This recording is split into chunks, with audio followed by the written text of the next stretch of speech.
The whole earth is at rest and is quiet. They break forth into singing. Yea, the fir trees rejoice at thee, and the cedars of Lebanon, saying, Since thou art laid down, no feller is come up against us.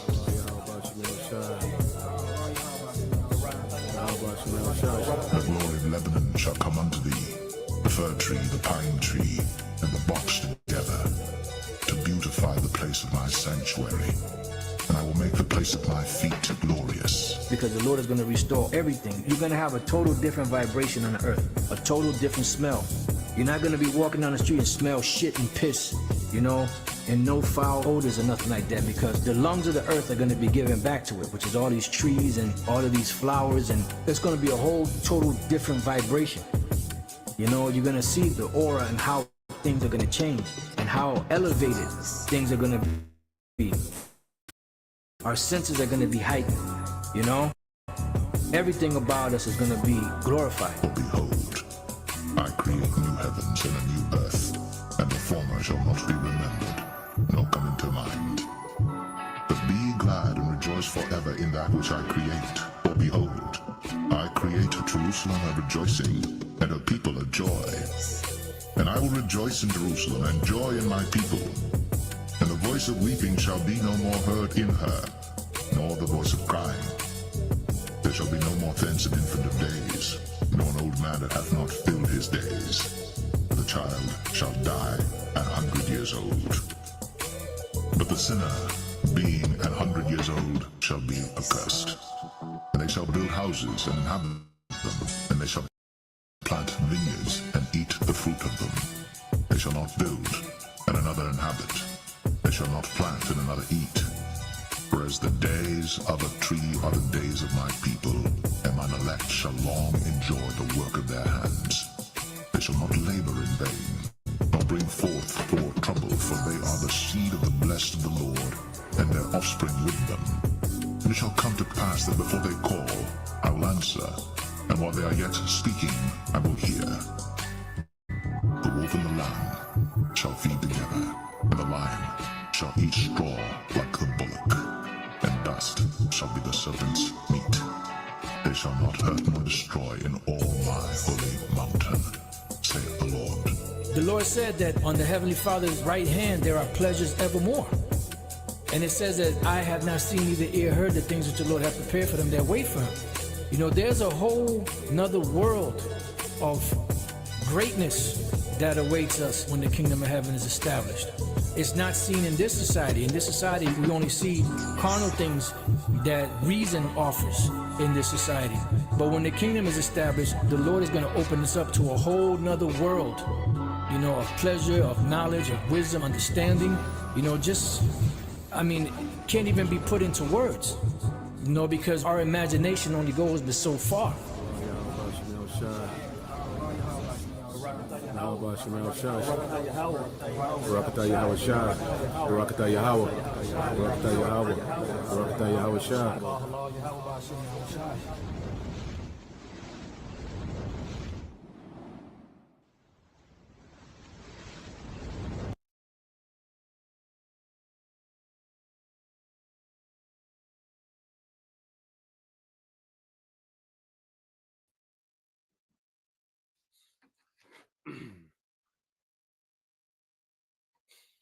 All right, Shalom. First and foremost, I would like to give all praise and glory unto Yahweh, Bahashem, Yahweh Shai, Bahashem, Rakakwadash, and double honors unto the apostles and the elders of GMS who rule well, teach well, being great examples towards younger brothers. And peace and blessings and salutations to the whole elect out there pushing his word and truth and this sincerity across the four winds in the name of Yahweh Bashim Shai, pushing to get up out of there. Shalom to the whole elect, the believers, the listeners whom have came back to the obedience of the scriptures through faith in Yahweh Bashim Shai. All right, and we're gonna get into this morning. You know, first, you know, you had the protests, you know, across the nation, you know, in different cities. All right, the No Kings protest, you know, which, you know, you see, you know, uprising against, you know, the dictatorship style, okay, of Donald Trump, you know, and we know, All right, that these devils, they want, okay, a uproar, okay, and they want, people to riot. Now, what's interesting about yesterday is that the devil didn't get the reaction that he wanted. So you best believe, all right, that he has something else brewing, and for sure yesterday, I thought it would be, a perfect opportunity for them, to use agent provocateurs, okay, to cause things, to cause clashes, okay. But it was pretty much a peaceful protest. Millions of people, throughout the nation, protested, you know, what they call anti-fascism, what uh, the president, and his cabinet, deemed okay to be Antifa, okay, and so you had these protests, and it was fairly peaceful, which people are within their constitutional rights, to a peaceful assembly, to a protest, okay, and the narrative, was that the left, was just these out of control, okay, terrorists, domestic terrorists, the enemy within, okay. So they didn't get any, all right, ammunition, okay, to push, all right, for more force, from the protest yesterday. But what it did show that there was a major division. Okay, matter of fact, the brother got it. It's disciples of Yahushua. It says Mark 3:24 says, and if a kingdom be divided against itself, that kingdom cannot stand. All right, and this is a kingdom that's divided, from the top, all right, down to Joe Sixpack, from the elite banking families, okay, to these Edomites, walking the sidewalks of America. There's division, okay, because you still have those pro-maggers, okay, that's going to ride it out with Trump. And then you have, what they call the left or the liberals, or, the patriots that's against, what, the style of government, okay, that these devils are trying to bring in, okay. So it shows you that, yesterday showed that there was a great divide, okay, and pretty soon, all right, there are going to be clashes, okay, and we're going to go and segue into something else. Now, first, let's start off here. We probably get that in Mark 3, just to go into that word, divide. But let's go here to the book of Habakkuk, chapter 2. All right, reading the verse 3. Starting at verse 1, it says, Habakkuk 2:1, I will stand upon my watch and set me upon the tower, and will watch to see what he will say unto me, and what I shall answer when I am reproved. Okay, so we're on our watch, we're sitting on the tower, as we watch, we look out, all right, and see what's going on, okay, in the world, see how the devil is moving, seeing the atmosphere, the social climate, geopolitical, war, all right, his technology, the economy, all these particular things, and we're watching, all right, on our tower. The Lord has set us up to be watchmen. Okay, so as we're on our watch, okay, we're seeing, all right, what prophecies are speaking, and that's how the Lord speaks, okay, to his men, all right, through what? Through prophecy being fulfilled real time. Okay, so when you keep reading, it says, and the Lord answered me and said, write the vision and make it plain upon the tables, that he may run that readeth it. Okay, and these, our forefathers, will get visions. Okay, they will receive, they will be inspired by the Spirit. Okay, things will be revealed unto them. Okay, and they had all these things written down, for us in this time to be able to run with these things, because a messenger, if you was a messenger, okay, in the ancient world, well, you have to run, okay, with that message. Okay, you will receive that message, and you will have to go from one post to the other where you will run with that message. Okay, so our forefathers' spirit, all right, was dealing with our forefathers, giving them visions, giving them revelations on particular things, all right, and they had it written down, had it scribed, as a record in the form of the scriptures, man. Okay, and we're able to read it with the understanding through the Holy Spirit, all right, which the understanding was given, okay, due to the sacrifice of Yahweh. We had this understanding, all right, and in this day, we're able to run with the visions that our forefathers, all right, had, okay, through the Spirit and power of Yahweh Shem Shai. Okay, and now all the technology, because our forefathers, they was trying to describe different technologies that they were seeing, the missiles, okay, the RFID microchip, okay. They was trying to describe these technologies to the best of their ability. But now we fully understand what they were speaking on, okay, and that's why we're able to run, okay, with the message, man. Verse 3 says, "For the vision is yet for an appointed time, but at the end it shall speak, okay, and not lie, though it tarry, wait for it, because it will surely come, it will not tarry." And see, we're in the time, all right, where the vision is speaking. We're in that appointed time where these things are beginning to speak more and more. Okay. So everything, that's uh, written, okay, to happen. All right. We're seeing the build up to all these things getting ready to happen, man. There's no prophecy that's stagnant. All prophecy is active, in progress, man. Okay. So let's go here. Go to this video dealing with yesterday. I was wondering, how this devil was going to play it. Okay, how things was going to go. All right. But what we see, is let me go. Yeah, let's go here. All right. For the most part, it was peaceful, and people didn't give him,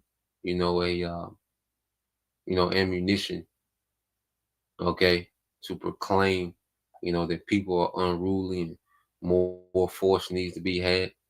So it's gonna be interesting to see how this devil, pivot, to try to demonize, all right, American citizens, okay, to be, okay, the enemy within. Okay, so let's play this. We have a major win for the No King's Day protest and a major loss for this administration. This is according to New York police. I'm going to put a tweet right up here on the screen. The majority of protests have dispersed at this time and all traffic closures have been lifted. We had more than 100,000 people across all 5 boroughs peacefully exercising their First Amendment right, and the NYPD made 0 protest-related arrests. And this is the...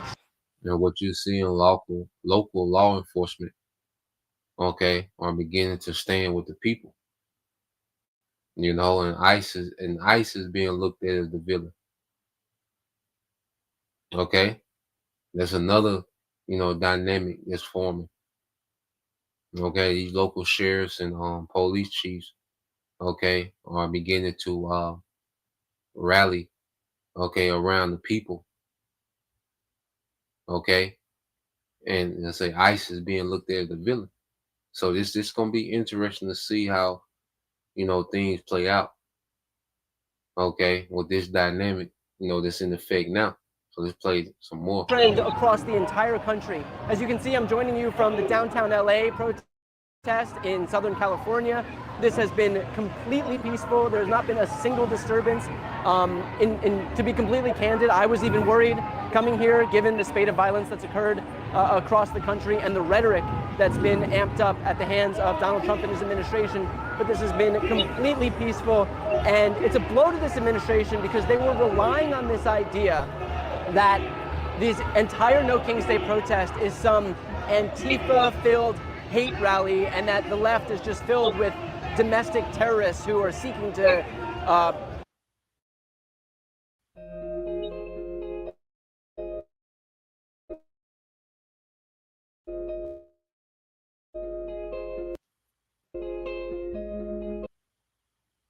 destroy things and hurt people. And clearly when you have their rhetoric contrasted against what we're actually seeing in real life, when not just thousands, not just tens of thousands, not just hundreds of thousands, but millions of people across the entire country and more than 2,600 communities in the states come out, and we're not seeing even a single arrest in the biggest jurisdictions like New York City. We're not seeing a single instance of violence like here in downtown Los Angeles. Then that is a testament to the fact that not only is the left a peaceful movement, but it goes to show that what Republicans and Donald Trump are doing is trying to weaponize their rhetoric against people, to manipulate their supporters into thinking that everybody on the Democratic side of the aisle, everybody in the pro-democracy movement is just dangerous and wants to hurt you, when in reality, it just goes to show that he relies on division to keep his movement up. He relies on demagoguery to make sure that people can flock to him. He needs to other people. He needs to tell the right that the left is this violent mass movement against them. But in reality, this is what it looks like when you have tens of thousands of people who've taken to the streets and there's no violence whatsoever.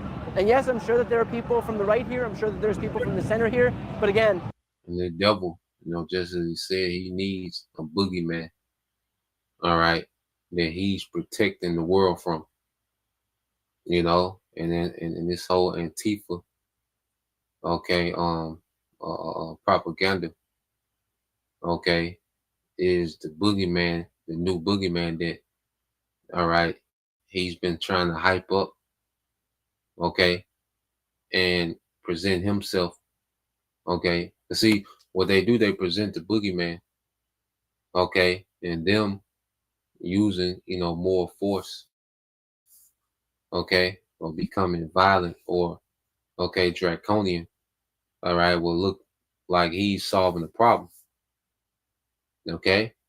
So we're in the struggle, a back and forth struggle, what we see now, of this devil trying to create a new boogeyman. See, decades ago, this would have been easy work for Esau, you see, but now with so much information, this devil's been exposed, so much truth is coming out, beginning with the prophets, okay, it's harder for him to pull off, okay, these psyops, you see.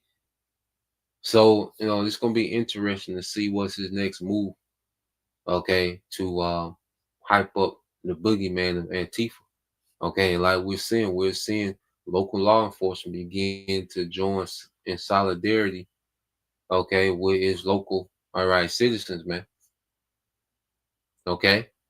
So when ISIS, dispatch, okay, to different cities, man, it's going to be interesting to see these interactions, man, and we're just watching these things unfold, okay. a completely peaceful movement, not just here in Los Angeles, but across the country. And so that is a big loss for a Trump administration that relies on these optics that one side is dangerous to give themselves this sense of moral superiority when trying to use that as a pretense to send the troops in, for example. There was a major concern leading into today, and I've spoken at length about this with Mark Elias, for example, on our Democracy Watch series. Major concern that the Trump administration was going to use any individual instance of violence as a pretext to be able to invoke the Insurrection Act and to say, oh, look, there's all this violence, exactly what we warned you about, and so now we have grounds to be able to send the military in. And yet, as you can see, these completely peaceful movements are a testament to the fact that his efforts to deploy the troops into cities are completely unjustified. And by the way, it's not just me saying that. All you have to do is look at what the judges are saying in each individual courtroom. In Los Angeles a few months ago, you had Judge Breyer who said as much. In LA, you had Judge Immergut in Portland who also agreed, no pretext to be able to send in the troops. And then up in Chicago, you had Judge Perry who also agreed. And that decision was appealed up to the 7th Circuit, and the 7th Circuit agreed that there was no basis for the Trump administration to be able to deploy these troops into the cities. And so the Trump administration will rely on any, even anecdotal instances of violence to be able to justify the egregious oversteps that they're taking right now, these big government steps that they're taking right now. But good on the organizers, good on the participants, good on the 7 million plus Americans who've come out today for doing so peacefully and not giving any justification for the Trump administration. This also comes on the heels of the fact that not only is this some medium-sized protest or some small protest, and it's not going to be that easy, because it seems like there's a victory, a step in the right direction. All right, but this devil not gonna, he don't give up like that. All right, so it's gonna be interesting to see. But one thing that we know for sure, all right, is people are choosing sides. Okay, people are choosing sides. All right, and people are getting ready to double down. Okay, in their okay, and whatever they believe, because there's so many different, divisions. There are divisions within divisions now. Because when you go here real quick, this is back in Mark 3:23, and it says, and he called them unto him and said unto them in parables, how can Satan cast out Satan? And if a kingdom be divided against itself, that kingdom cannot stand. All right, and it's the devil, I say, divided on all levels. Okay, so you get this word divided, all right, in the Greek. Okay. Strong's G 3307, merizo. Merizo. All right. It says to divide, all right, to separate into parts, to cut into pieces, to divide into parties, okay, i.e., to be split into factions. Okay, and you have, now people are choosing sides. All right, you're getting certain solidarity on this side. People are forming, different parties and factions. The No King movement, that's the whole thing now. Okay, so whether you might be, because you might have liberals and conservatives that's in this whole No King movement. All right, then you got people that's straight liberal, then people that's still MAGAs, and people that's ex-MAGAs, and it's just all different divisions. Okay, and this society is being cut into all these different pieces. Okay, so you best believe, all right, this devil, like I say, if you people, if he can't get the response that he wants out of you people, he'll do it. He'll attack his goddamn self, man. All right, we seen it in October 7th, dealing with the small hats and Hamas. We seen it with, all right, 9/11. Okay, even you have, which I haven't really looked into it, but they go into even how Pearl Harbor, was an inside thing, and I haven't looked into it, so I can't confirm it. Okay, but just knowing how this devil does, it wouldn't be far fetched. Okay, so if you people, thinking that you got some type of victory, okay, because you had 7 million people across the country, doing protests in different cities, and there was no violence. Well, this devil, all right, he'll get his own party started. Okay. So you ain't out the woods. All right, just to put that out there. So now let's segue here, because there's just one, element of what's going on. All right, because you have this, okay, which this is the big talk. You got like 12 days, from the first of the month, and there's a big, talk around, all right, SNAP benefits, okay, being cut off. All right, it says SNAP benefits on pace to run out in 2 weeks if shutdown, all right, persists. Okay, so you have a lot of speculation, around this. All right, I know people that's on SNAP that said that they've received messages that they're not getting, their deposits in November. It's different in different states, different cases.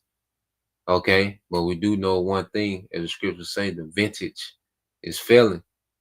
All right, and it's the spirit that is happening in this time, because this is the season of ingathering, when you will get, your last harvest of the year to go through the winter. Okay, so you're going to hear that term, winter is coming.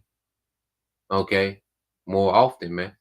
All right. Now it says Washington says as the federal government shutdown extends to day 17, and with congressional leaders nowhere near negotiating, state officials are beginning to raise concerns of potential cuts to nutrition assistance benefits that feed millions if the government isn't reopened. All right. It says Minnesota has already halted new enrollments in supplement supplemental nutrition assistance program, or SNAP. All right. And officials in Kansas, New Hampshire, New Mexico have warned their residents could miss their food assistance payments, okay, for November. All right. And it says more than 42 million Americans rely on the program, with which the U.S. Department of Agriculture, okay, administrator, the federal government funds nearly all the program's benefits, with states administering the program. All right. So the funding comes from the federal, and then this shutdown, all right, which this is a pretense for these devils to push more agenda. Because see, it's a ripple effect. All these millions of people not getting this assistance. Okay, what are people going to resort to doing?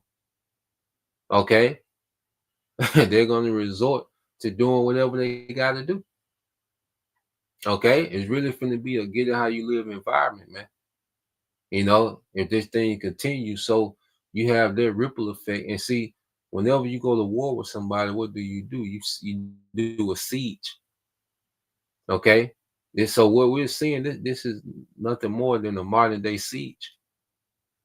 Okay, because famine doesn't all right, doesn't mean that there's no food, but people's access to food, okay, are becoming extremely limited.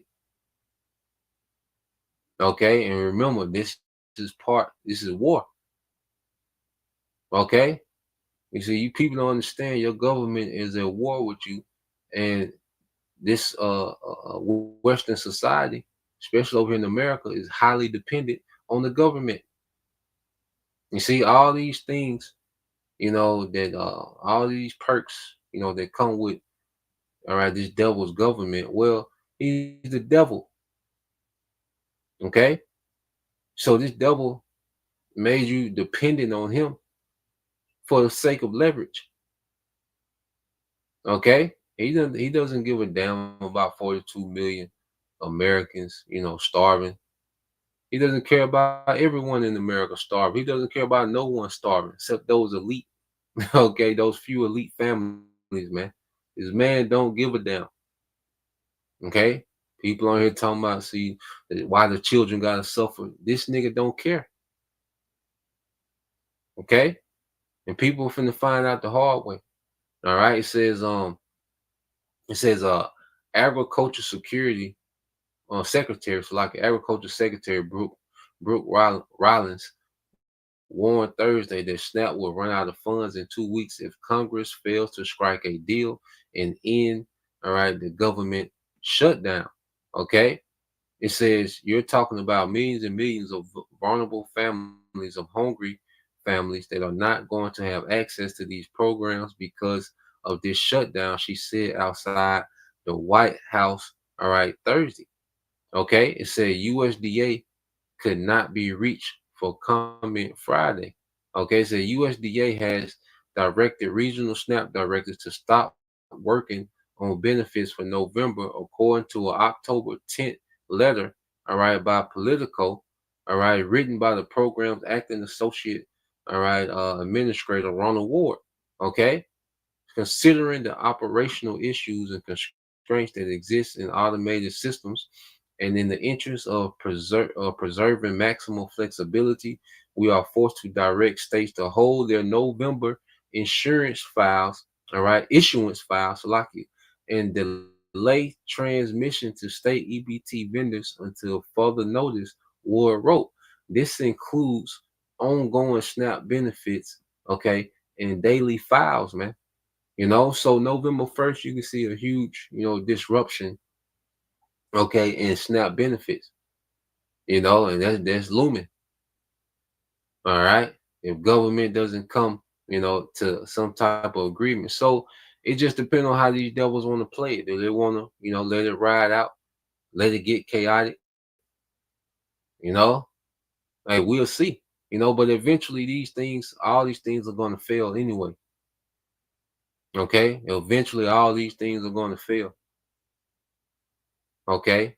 And we're going to be affected by particular things because this is just one part of it. Because I want to segue to something else. There's just one part, okay, of the food shortage, okay, that this devil is fabricating. So now let's go here, okay. Yeah, let's get this one. All right, so let's play a few minutes of this because the SNAP is only one part. All right, it's beyond the SNAP benefits. All right, that's being sabotaged. Okay, it's the food, okay, supply in general. Okay, because people are saying go to the food banks. Well, listen to what the devil is doing. Okay, with the food banks. Okay, so let's play this. I'm not a historian, but I heard that every revolution involved a hungry proletariat. They can hide data, but they can't take away hunger. Yeah, exactly. I heard some really concerning news yesterday. Actually, let me back up a little bit more. I want to talk about two different stories, and both of them are going to relate directly to this comment. The first one is a piece that came out a couple of days ago on October 14th. Trump canceled 94 million pounds of food aid. Here's what never arrived. This is from ProPublica. ProPublica has done consistently excellent reporting. I really encourage you to go support their journalism. Really, really good and necessary work that they're doing right now. On a sweltering day in Vidalia, Louisiana, Shannon Cornwell and Freddie Green got in a long line to wait for food. The couple had struggled to pay for groceries amid soaring prices and health setbacks, they said. She had back surgery. He had undergone cancer treatment. They turned to a local food bank to supplement their diets. Although they're grateful for the food, lately they noticed changes in what they received. For months in the spring and summer, their pickups did not include any meat. If I were him, I'd bundle my home and auto and pick up the real victory, savings. Are you talking about bowling? Now, I talked about this earlier in the year, but Donald Trump yanked away about $500 million of food bank funding that helped hungry people get eggs, dairy, and meat. This is food that was distributed through the Emergency Food Assistance Program. Back in May, the regime halted deliveries of 2% milk to 31 states and then expanded so that by the end of September, more than 4,300 deliveries of meat, eggs, and dairy were denied to hungry people in all 50 states, Puerto Rico, and D.C. Let's look at North Carolina. Both of their senators, Ted Budd and Tom Tillis, are Republicans. Donald Trump canceled 97 shipments of emergency food aid to North Carolina between May and September. That's almost 3 million pounds of food. If you live in North Carolina, you might let your Republican senators know how you feel about that. We already know that disproportionately it is Republican states that are negatively impacted, hungry people in Republican states who are the most impacted by the cruel and chaotic and erratic actions of the Trump regime. All told, between May and the end of September, the Trump regime held back 94 million pounds of food from hungry Americans. Donald Trump and his America First policy. Donald Trump is giving $40 billion of our tax money to bail out Argentina. I mean, really, that's far more about bailing out the hedge funds that are operating in Argentina. Argentina is now our prime competitor with China for soybean contracts. So it hurts our soybean farmers. We're pumping tens of billions of dollars into another country under Donald Trump's America First policy. And under Donald Trump's America First policy, hungry Americans have 94 million pounds of food denied to them, held back. This is food that had already been budgeted for. By the way, Congress had already allocated funds for this emergency food aid. Let's get back to that couple using the... So now this devil is canceling shipments, millions of pounds of food, all right, to these food banks. Okay, so SNAP is just one element of food shortages. Okay, Because what's the next phase? Okay, no more SNAP. So people are going to what? Overwhelm, okay, the food banks. Well, the food banks are experiencing shortages due to what? Cancellation of shipments, all right, by your boy Nero. Okay, and you don't believe that these things are tied together. Okay, so let's go from there. This guy, he's gonna break down what's happening, okay, with American farmers.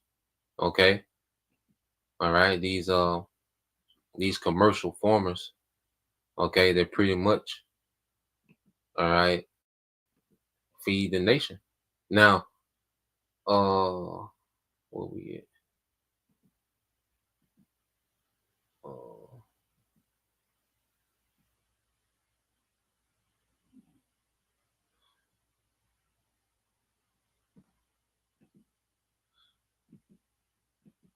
Uh, hold on, let me pull the video back up. I must cancel it out somehow. So let me pull this video up.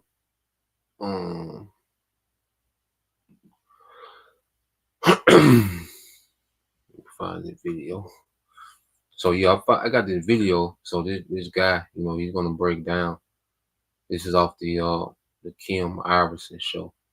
Okay, so we're gonna see this guy, okay, breaking down what's happening, you know, with these big farms. All right, these big commercial farms in America. Okay, what the government is doing, you know, with them. You know, you have to understand all these things are connected.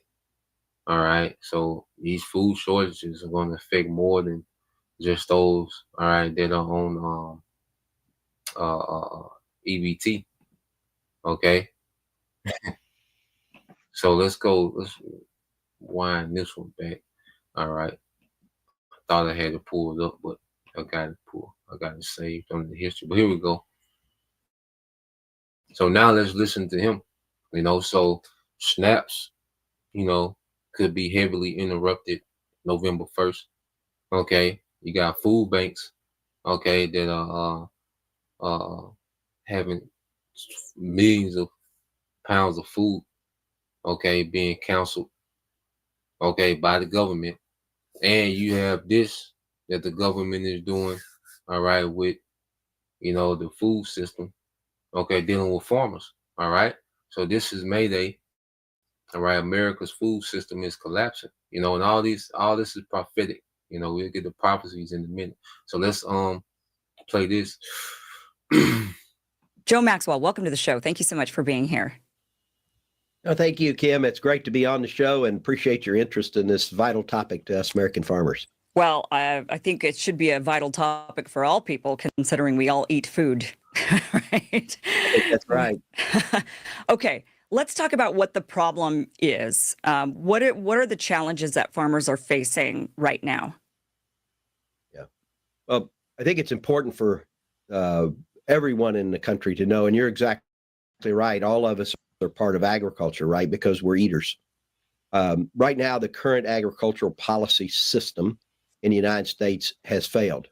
We're losing 60 family farmers a day. We have an agricultural 60 family farmers a day. In 10 days, there's 600 farms. You see? So while, you know, the uproar is about the stamps, the food stamps, well, you can have $1 trillion in food stamps, but if the farming system is failing, that's not going to matter. See, they're disrupting this thing from the source. You see? 60 farms a day. It's crazy work, you know? trade deficit that's going to be a record of $47 billion. And we have a concentrated marketplace that farmers never know certainty on how much they're going to be paid for their crops when they plant the seed.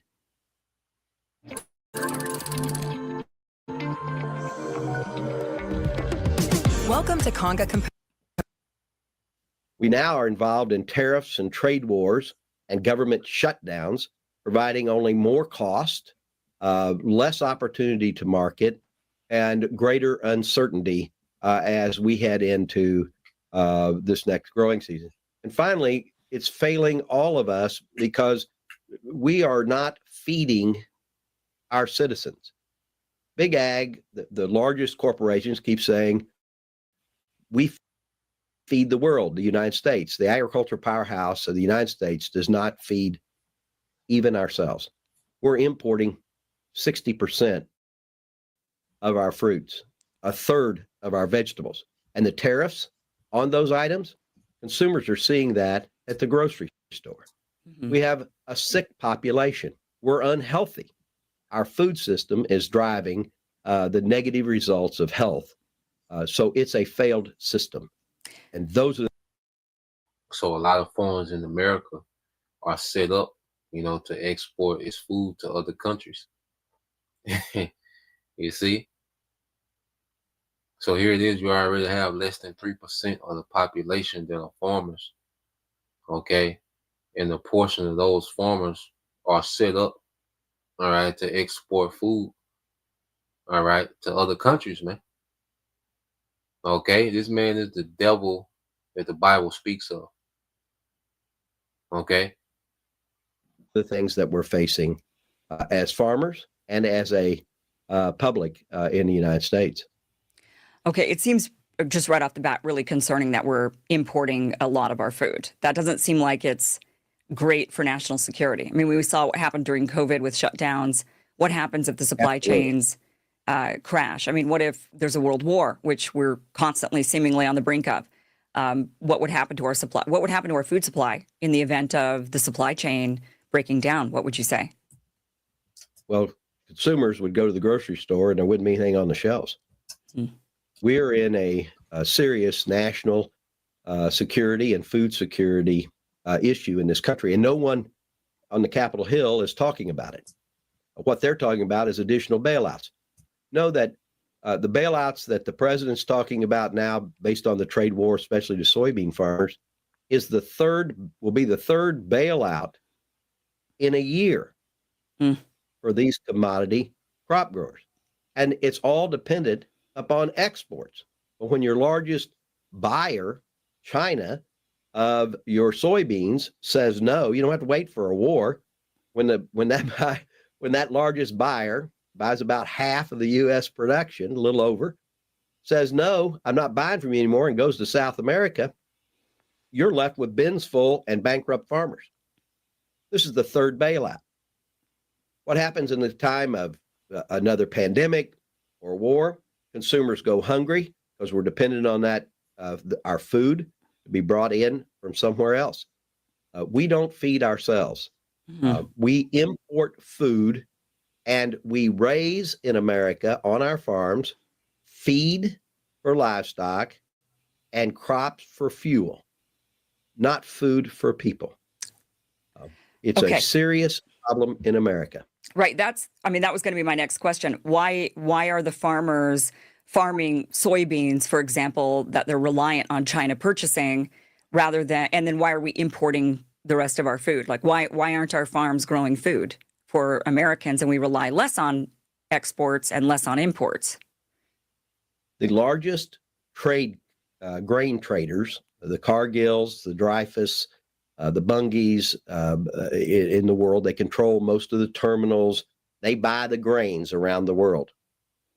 They have helped drive, along with the bigger industrial food system, they've helped drive farm programs that encourage farmers and secure farmers' risk to raise the grains, corn, soybean, cotton, wheat, some peanuts, and rice. And that, when you hear about farmer bailouts, that's where the money's going. Only 4% of government subsidies goes to those farmers trying to raise healthy foods. And we're talking about billions and billions of dollars. Just this next bailout, they're talking at least 13 to $15 billion. None of that is being talked about to going to raise food to put on the shelves in U.S. markets in your grocery store. So let me get this straight. So we've got a bunch of farmers who have over time transitioned or started farms that grow basically product that's only for exporting for other countries' needs. We don't need this. The other countries need it. And what Donald Trump is doing is bailing out, basically bailing out farmers who the only customer that really needs them are foreigners, not Americans. Well, the U.S. big meat packers needs cheap feed. So it's also about cheap feed. Right? Okay. So encouraging farmers and having farm programs that spend billions of taxpayers' money to encourage farmers to raise corn and soybeans to put into animal feed causes the farmer to overproduce those grains. They're selling those grains to these big grain traders for below their production cost. Now, what company in the world can survive? No one. So what happens? They go to Washington, D.C. and need bailout money to stay afloat. Who's the beneficiary of the bailout money? Other foreign countries. Right. I mean, and that's the biggest meat packers in the U.S. and the world. Understand that these same meat packers, JBS is one of the largest beef packers in the United States. 4 companies control 85% of all the cattle market in the United States. 4 companies control 85% of the cattle market in the United States. How fragile is that? Okay. Millions, all right, hundreds of millions of people depend on, all right, 4 companies, okay, for the beef. You see, and this is a backwards ass farm system.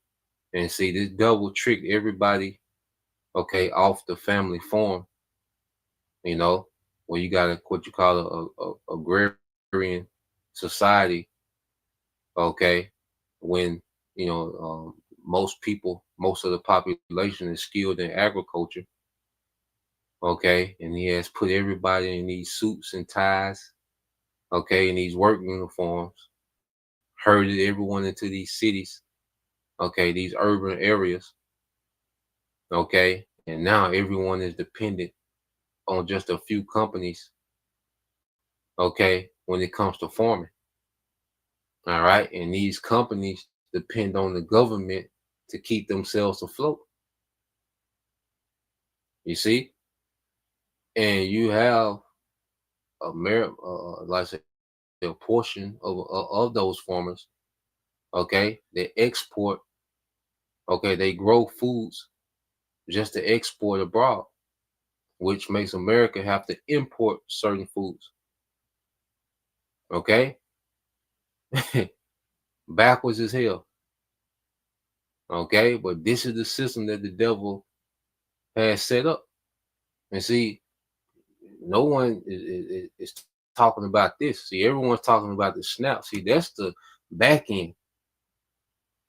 Okay, that's the end of the train. We talking about where the train is loaded at. Okay, not where the train is dropping off. We're talking about now where the train is being loaded. Okay, and then play some more. JBS is usually the largest. It goes back and forth between Tyson and JBS, around 26% of the market. They are also the largest meat packer in the world. So when we talk about exports in other countries, these big corporations like JBS and Smithfield and others are taking benefit of that cheap feed all around the world. Mm-hmm. This strange story happened to me a long time ago. Our aircraft carrier was and in the end, the farmer to survive has to have the government programs. So it's a never-ending cycle, a loop, where the big ag folks come in, lobby Congress for more money for subsidies to grow corn, soybeans, wheat, the main commodity grains. They get that money. The farmers then move that way because of risk management tools and government programs, and then they produce more than the market will bear. The market goes down. Farmers need help. The big ag folks help lobby with the farmers, get more money to do the same thing, all the while Mhm. we're not feeding our own citizens. Right. And vegetable and fruit growers are getting 4% of the subsidies in this country. And Okay. it's a failed system. Yeah, that sounds like a failed system.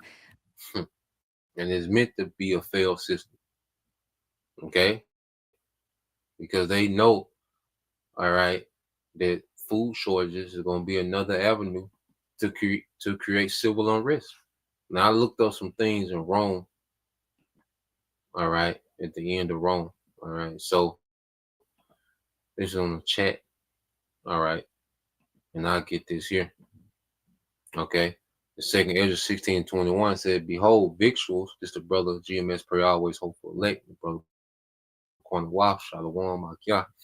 It says, second Ezra 16:21 said, "Behold, victuals shall be so good cheap upon earth that they shall think themselves to be in good case.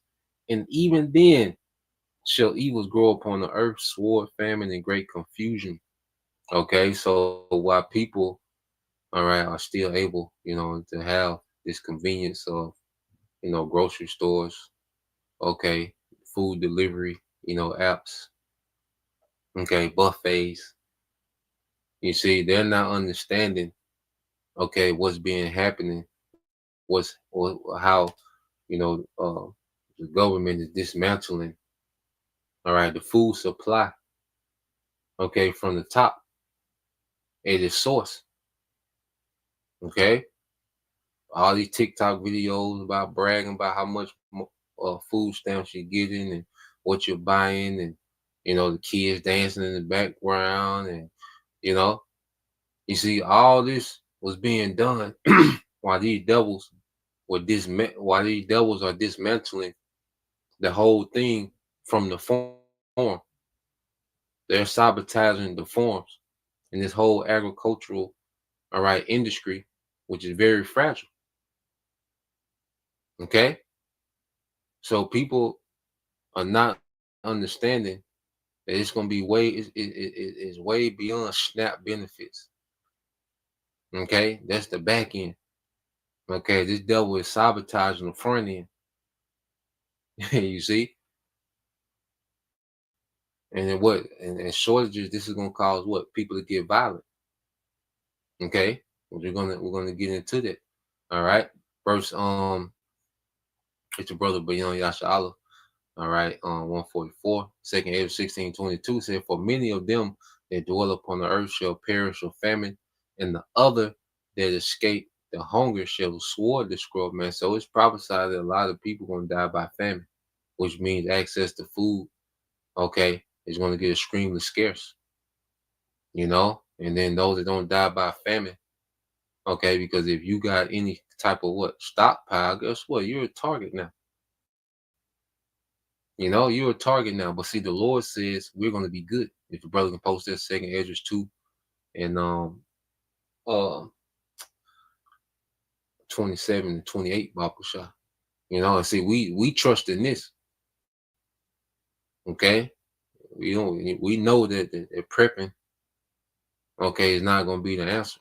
All right, if start buying more non-perishable, you're not wicked. Okay, and that's not going to be the X factor, okay, of surviving these times. No, it's going to be, through the Lord's mercy, through miracles, man. Okay, well, let's go through here. So I pulled this up. So I asked, all right, before Rome's fall, all right, before Rome fell, the citizens lose certain government benefits, and did Rome struggle with feeding its people? It says yes. Before the fall of Rome, especially in the later stages of the Western Roman Empire, 3rd to 5th centuries AD, citizens did lose certain government benefits, and Rome struggled to feed its population.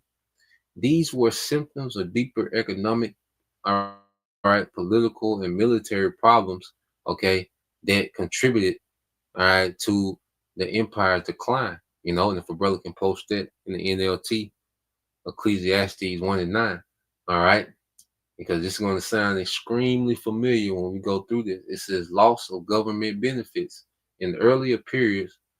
Roman citizens, especially in the city of Rome, enjoy several state, all right, sponsored benefits. Okay, it said free or subsidized grain. All right, so Rome had the EBT. It says a key element of Roman welfare. Okay, public entertainment, bread and circuses. All right, panine. All right, eat circanis. Is in Latin. It says to keep the population to content. It says land grants and pensions for soldiers. Okay. However, by the 3rd and 5th centuries, the central government was less able to fund these benefits due to financial strain, inflation, and debasement of currency. Okay. Does this not sound familiar? The central government was less able to fund these benefits due to financial strain, inflation, and debasement of currency. Tax burdens increased, especially on the middle and lower class, while elites often found ways to avoid taxes. Okay? Tax burdens increase, especially on the middle and lower classes, while elites often found ways to avoid taxes, man. Okay? Is this not the same setup? Okay? Because it's the same elites of Rome, okay, that are back today. You see, it's the same elites of the ancient Roman Empire that are back today running in this one, man. Okay, this is the brother GMS Prayer, always hopeful elect. History merely repeats itself. Ecclesiastes 1:9 in the NLT. History merely repeats itself. It has all been done before. Nothing under the sun is truly new. All right, and we're seeing it, man. Okay, this thing is playing out the exact same way.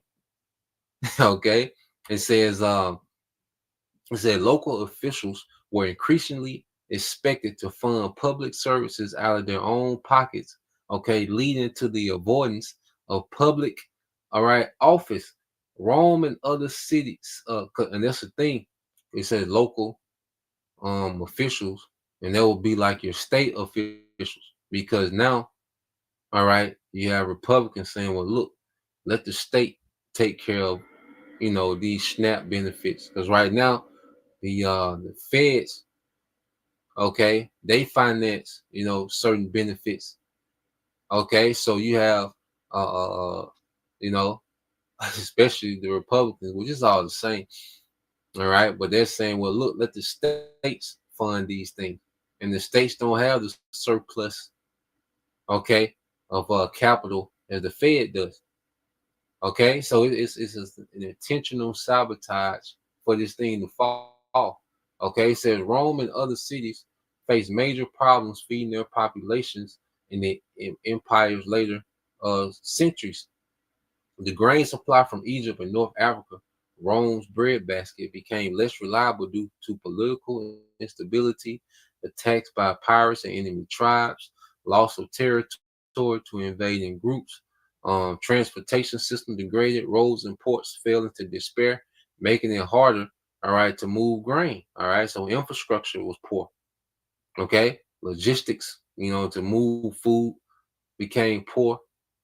Okay, it says as food shortages and insecurity worsened, many people left cities for the countryside or smaller towns. Okay, it says by the time Rome fell officially in 467 AD in the West, many citizens had already lost key benefits they once relied on, and the empire was no longer able to effectively feed or care for its urban population. These issues weren't the sole cause of Rome's fall, but they were a clear sign of a weakening state and a struggling society.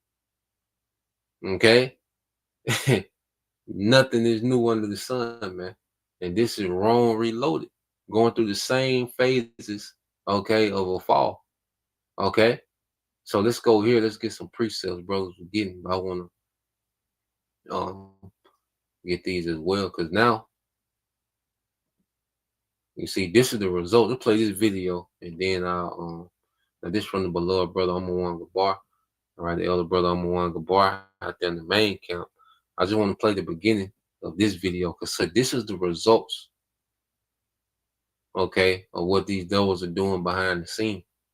All right. By the time you make it to the grocery store, okay, and look at the prices, well, these are the results of certain policies and, you know, things going on behind the scenes that cause this, man. These devils fully understand the ripple effect of these certain policies that they put in place. Okay. So let's play this. Hey guys, we got another major story developing. November 1st, they're going to cut off SNAP benefits. This is going to have major effect on all of us, guys, not just the people who are losing their benefits. Because you need to think, all these people who are losing the ability to buy food when the economy is already in the gutter and things are already at just ridiculous pricing. How do you think that they're going to survive? What's next? Theft? They're going to have to start stealing food, which means prices are going to raise, which means they will lock things up, which means we might be in martial law a lot sooner than we thought. Because when they have to start controlling the food centers, the Walmarts, martial law, that's when bread lines and everything will start. Okay. When the food centers are no longer secure, that's when your lockdowns will really begin. And when you take the SNAP benefits away from all these people who already have nowhere else to turn, what do you think is going to be the result of this? These people are going to get into survival mode here soon. Whether they come to the stores and start rioting and ransacking the shelves in the stores, or they start coming to your cupboards, they're going to come looking for food here soon, because that's survival.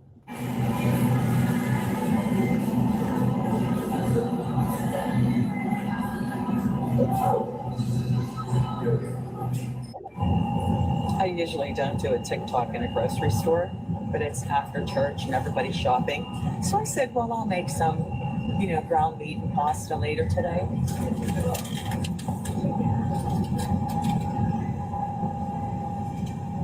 Do you see that? $27.76 for 3 pounds of ground meat.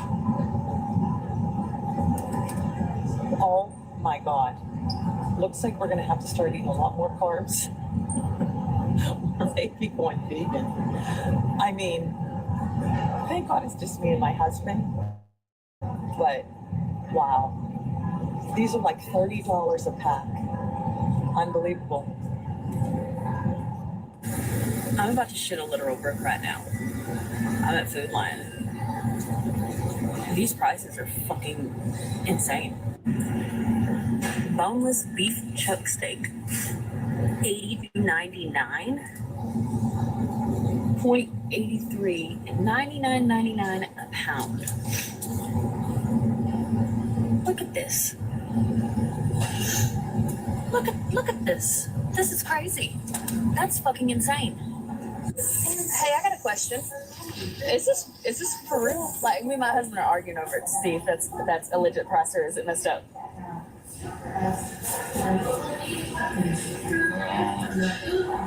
I know they went up on me like hardcore, but I was like, is that real? I mean, I'm not really, right? It seems a little high to me. That does. Well, see, there's like 3 or 4 of them over there that are all $80-something. I guess it must be. I mean, I know prices is high, but damn. I'm at Walmart right now. Tell me if I'm tripping, but the price of meat has significantly gone up. Like, are we dead serious right now? Like, are we dead ass? Is this real life? I am so shocked. Like, I am so shocked. Is this real life? This is expensive. Lord, give all praises, honor, and glory to you. Yeah, man. So that's the results of what's happening in the background, and as these things intensify, as people begin to lose their benefits, all right, as prices, because even, whether you get food stamps or not, all right, you're being outpriced, people can't afford, their grocery, all right, bill anymore. Okay. So you're going to see scarcity, all right, we're going to see more food shortages. Okay, because it's all prophecy. All right. So let's go to these different prophecies, okay, concerning what we're seeing. And all this is happening, because these will be the circumstances, okay, of the end time. Now, this is Isaiah 19. As a matter of fact, I started at 1. It says the message, all right, this message came to me concerning Egypt, which is America. Look, the Lord is advancing against Egypt. This is Yahweh Shai. Riding on a swift cloud, the idols of Egypt tremble, the hearts of the Egyptians melt with fear. So this is the second coming of Yahweh Shai. All right. And now it goes back, leading up of what would be going on before Yahweh Shai, all right, enters, okay, into this realm. Okay, he said, I will make the Egyptian fight against the Egyptian, the division, as we're seeing now. All these different divisions, local law enforcement, federal law enforcement, the liberals, the conservatives, the MAGAs, the anti-MAGAs, the ex-MAGAs against the new MAGAs. It's all over the place, man. Okay, the middle class, there's class wars, everything, man. Okay, people, YNs, all over the place, man. Okay, it said I will make the Egyptian fight against the Egyptian, or you could say the American fight against the American, brother against brother, neighbor against neighbor, city against city, province against province, man. And this is what we're seeing. Okay, this is what we're seeing. All right, constantly, all right, manifesting, man. All right, so the Egyptians will lose heart, and I will confuse their plans. They will plead with their idols for wisdom and call on spirits, mediums, and those who consult the spirits of the dead, which witchcraft, is it's part of American culture. Okay, yeah, people trying to put hexes on Donald Trump, going back to his first term. Okay, there's all type of madness, man. Eve is in, she's heavy into witchcraft. Okay, but all is going to fail. And even if you're a Christian, that's nothing but witchcraft, man, nothing but paganism. Okay, and all is going to fail. All right. Verse 4 says, I will hand Egypt over to a hard, cruel master, which, hey, Donald Trump has to be that guy. And he's nothing but a puppet for the elites. Okay, the source of cruelty. It says a fierce king will rule them. All right, and what was their whole protest about yesterday? No King's Day. Okay, no King's Day. You see? Well, now the Lord has put a cruel, all right, king, okay, over America, man. You see? It just says, this the point. It said the waters of the Nile will fail to rise and flood the fields. The riverbed will be parched and dry. Yeah, because you had certain areas of Egypt that if the Nile didn't flood, there wouldn't be no crops. And if the Nile didn't flood, there wouldn't be any crops, because that's how those crops would be watered, because it didn't rain a lot in certain areas in Egypt. Okay, so it depended on the Nile flooding. That's why those Egyptians worship the Nile River. Just like you Americans, you worship this system. You depend on this system. You depend on government subsidies, and you depend on the benefits of the government. Okay, well, guess what? These things are not going to come through. So there's going to be a point where these things fail. And they could get things up and running in November, and Trump is going to look like the hero. Okay, and you people going to go on celebrating your pagan holidays and your pride. But there's going to come a time when this shit is going to fail for good. It's not going to come back. Okay, it is going to gradually get worse and worse, man. And this could be that time to where things, all right, kick into another gear. All right, but we'll see. And it says the canals of the Nile will dry up, and the streams of Egypt will stink with rotten reeds and rushes. All the greenery along the riverbank and all the crops along the river will dry up and blow away. The fishermen will lament for lack of work. Those who cast hooks into the Nile will groan, and those who use net will lose heart. Okay? Because people are used to drawing out of this system. You know, like you would put your net in the water as a fisherman and you will pull in those fish. Okay. In America, Americans are used to, this system being abundant to them. You know, I think America wastes about 40% of its food a year, with restaurants and, schools and, there's a big waste of its food every year. Okay. So Americans are used to throwing that net out there and pulling in a lot. Okay. Well, now it's coming to a time where ain't nothing gonna be in that net. Okay. So there will be no flax for the harvesters, no thread for the weavers. They will be in despair, and all the workers will be sick at heart. Okay. And this is what we're seeing. Okay. That this place is being sabotaged. All right.